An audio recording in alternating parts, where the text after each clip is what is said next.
Berbagai catatan penting mengemuka dalam penyampaian LKPJ PLT Gubernur Maluku.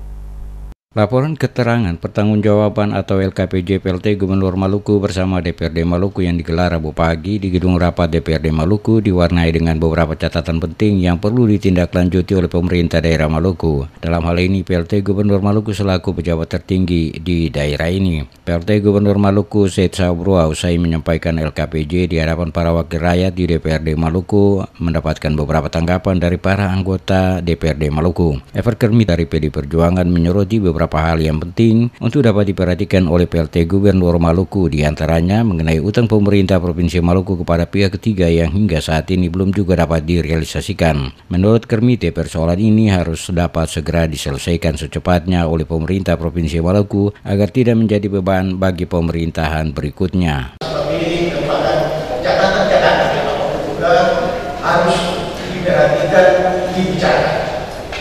Yang pertama, masih menjadi beban bagi kita bersama sebagai unsur penyelenggara pemerintah daerah, DPRD, terutama PD Perjuangan fraksinya merasa terbeban dengan belum terbayarnya utang bagi pihak ketiga. Sudah berjalan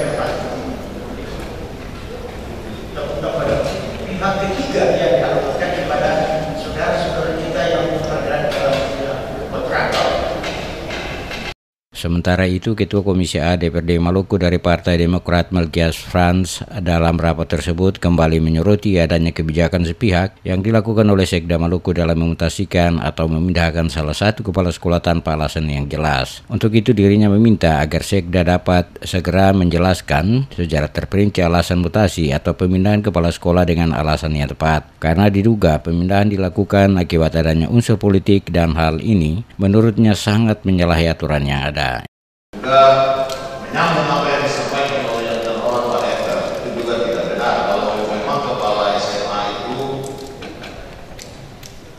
mensosialisasi politik untuk kandidat anak mantunya, wajar juga kalau pindah. Dan karena itu saudara, apalagi tentang saya ini menjadi catatan. Jangan karena politik lalu ASN menjadi korban. Nah, terkait dengan oknum somil yang disebutkan itu kan ketuanya saudara Roson, ya, dalam tidak dibawa ke politik, seakan-akan dia bertuanya Rosono, pasangan Bayu jadi hal dikorbankan dari Rosono. Ini saya sebagai ketua komisi A memberi perhatian betul dan saya minta untuk pendidikannya. Dan perlu ada klarifikasi alasan-alasan mengapa sampai saudara Somil dicopot dari jabatannya sebagai kepala SMA. Selain itu juga selaku wakil rakyat di DPRD Maluku, Melkias Frans mengusulkan agar PLT Gubernur Maluku mengundang berbagai perguruan tinggi yang ada di Maluku untuk sama-sama membahas dan mengkaji soal isu Indonesia 30 tahun ke depan. Apakah akan semakin kuat atau akan bubar sesuai dengan pernyataan yang disampaikan oleh Presiden Joko Widodo bahwa 30 tahun ke depan Indonesia semakin kuat, atau pernyataan Prabowo bahwa 30 tahun Indonesia akan bubar. Hal ini dirasa penting agar tidak membuat masyarakat menjadi bingung dengan pernyataan-pernyataan tersebut.